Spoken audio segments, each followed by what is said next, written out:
Good morning. My name is Keith Moffett, and this morning we're at the Lubbock Memorial Arboretum Rose Garden, and we want to demonstrate planting a container-grown rose, which I have here. This is a hybrid tea called Fragrant Cloud.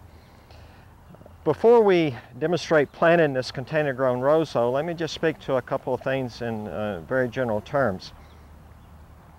As you perhaps know, roses, of course, need at least a minimum of 6 hours of sunlight a day. Of course, here in the Arboretum, that's not really a problem until the sun sets fairly late in the evening on the west. They certainly do get their 6 hours, at least in this general area. Also, as you look at potential sites for your roses, in addition to having a good amount of sunlight, you also need to ensure that they will be able to have good air circulation.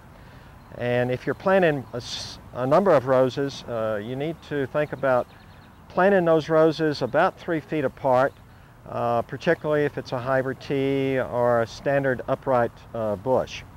Now, on the other hand, if you're planting a shrub, you may want to consider 4 feet separation, because the shrubs do have a tendency, depending on the variety that you're looking at, to be fairly low to the ground and spread. So in those cases, you want to allow at least another foot. And that's very important, because although typically our climate is not that conducive to fungal diseases such as black spot, rust, powdery mildew, we do occasionally see some black spot. And by separating your roses, giving them plenty of space, you will ensure better airflow that way, and hopefully minimize any potential black spot problems. Of course, another site selection criterion that you want to look at is to ensure that your location has good drainage. By that, you could either have a sandy soil problem where water goes through much too quickly, or you have an area that's very compacted with caliche or clay, in which case the water doesn't go through very rapidly at all. In both of those cases, you could potentially have a drainage problem. Roses, they're not a xeriscape plant. They certainly require their water, but they do not like for their root system to stand in water. So you'll make certain that in whatever location you choose to use, that you do have good drainage. So certainly think about your sunlight exposure, a minimum 6 hours, good air movement, good air circulation, plant them at least 3 feet apart, and make certain that you have good drainage. As you notice, before we now plant this hybrid tea, I have removed the mulch already from around the hoe that we want to, or the area that we want to dig the hoe. Now, the reason I've done that is that this, although you do want to use mulch, this is a cypress mulch, and you need to be very careful if you are using cypress mulch in your landscape, that although it's an excellent mulch, it won't wash away or blow away as easily as some of the others. You do want to be careful that when you're planting something in that area, that you remove all of it away from the hole that you want to dig. You don't really want to turn over any of the cypress mulch into the hole itself. It's been demonstrated and proven over time that will not only bind up the soil, but it will rob the soil of nutrients as well. So as you can see, I've pulled it all away, and now we will dig this hole. I'm putting the soil into this wheelbarrow, where I've already put in some soil amendment, a back to nature soil amendment. Generally speaking, you'll want to amend your soil with about 1/3 soil amendment to 2/3 dirt. Okay, we have dug the hole now and put it into the soil into the wheelbarrow. I had already put into the wheelbarrow some soil amendments, back to nature compost, and so we'll mix this up now fairly good and get this ready to backfill when we get the rose in the potting hole. Okay, again, I generally try to use about 1/3 to 1/3 soil amendment to 2/3 dirt. Okay. All right, we have the dug hole, or the, I'm sorry, we've got the, we've dug the hole now, and as you can tell perhaps, I've dug it so it's slightly wider than the bucket, the container that the rose is coming in. Also, I've dug it deep enough so that soil level will come just right at or slightly below this bud union. This rose sits high in this bucket, and there's a very good reason for that, and that is this is a biodegradable pot, and when the nursery planted this as a bare root, they did not cut off any of the root system. So consequently, with the full root system intact, it will sit higher in this bucket than if the root system had been cut off anything substantially. So again, I've dug it deep enough so that the hole deep enough so that it will come soil level about here.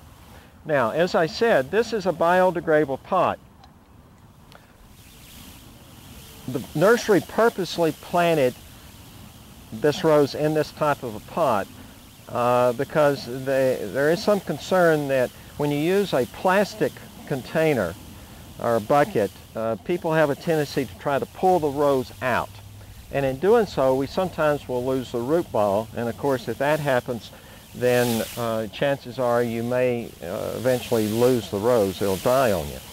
So being in a biodegradable pot, there are a couple of things that we would encourage people to do. You can actually plant rose container and everything into this hole, but before you do that, you want to use a, this is a box cutter knife, or you can use a utility knife, and you need to make some slits, top to bottom, about 4 or 5 slits around the rose, around the bucket. All right?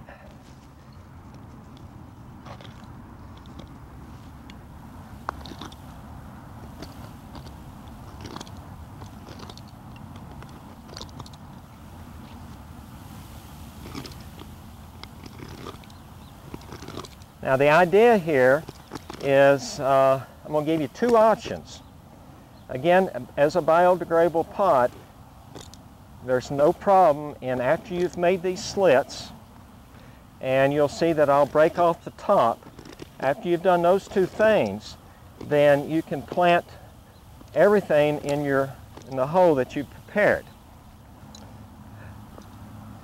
Okay, let's make one more. The idea in doing these slits is to not only accelerate the process, the breakdown process, but also to give the roots, a place to grow through. All right, now I've made the slits. The other thing I want to do is to break off this lip or top, just like so.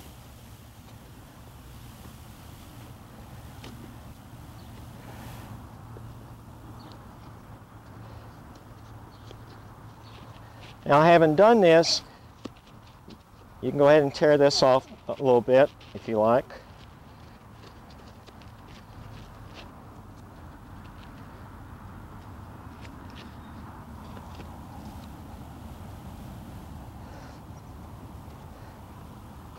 Okay. Now, as a biodegradable pot, this is all you need to do. One alternative for you is to simply pick up the rose like this, set it in your hole, and start to backfill. If you are at all uncomfortable in leaving the pot still around the rose still in this pot, then what you can do is very carefully, you don't want to lose the root ball, but very carefully peel back these individual sections that you have created when you made the slits in the side, And in doing so, essentially what you're doing is removing the pot from around the rose, as opposed to trying to pull the rose out of the pot. So what you can do, but here again you want to be very careful because you do not want to lose the root ball, is do this. You can remove it like this, you see? Okay, so far the root ball is staying intact, so that's good because you don't want to lose it.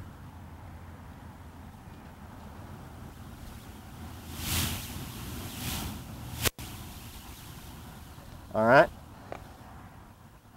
Now, if you've never planted many roses, nor have you had much experience in doing this, I would probably encourage you not to try it, because the last thing you want to do is to lose the root ball. It'd be much better to go ahead and plant, after you've made those slits and taken off the top, to go ahead and plant the rose in the container in your potting hoe. All right, you see this, if you do this, then you can kind of tickle or score just a little bit the root system. If you find any that perhaps are circling, there's not much of an issue here with this rose, because it's only been since late January that they've been potted up. Okay, we're in good shape. So we're going to very carefully pick it up, make certain that it's you got it positioned the way you want. We're going to set it in like this. Okay, you can check your soil level. Actually, I'm a little bit too deep, as so happens. So let's put a little of this amended soil back in the hoe and try it again. So here's your bud union, if you can tell, and we're in good shape now. Okay.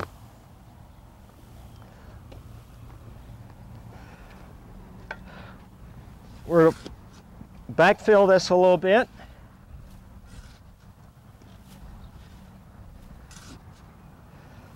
Probably about a third to a half.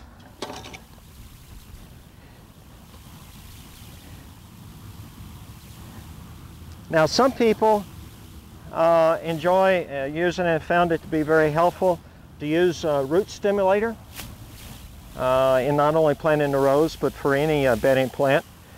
If you do like to use root stimulator, now's the time to put some on.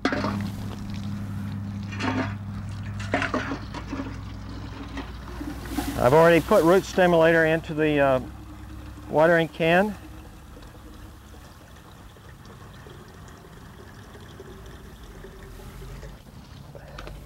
And we'll give this just about a third of a gallon is sufficient.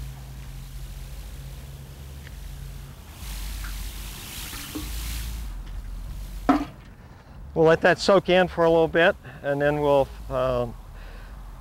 backfill it to just about the top. We'll leave a little well. We'll water it in again, and then we'll finish backfilling it, and then we'll put the mulch back around it. And you have completed planting a container grown rose.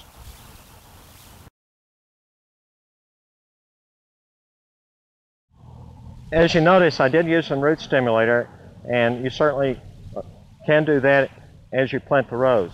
But beyond that, do not use any fertilizer on this newly planted rose for at least 30 to 45 days.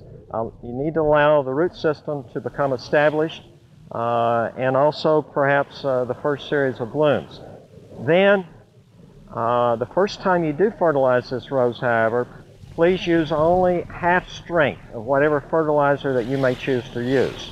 In subsequent monthly feedings, then you can go to full strength.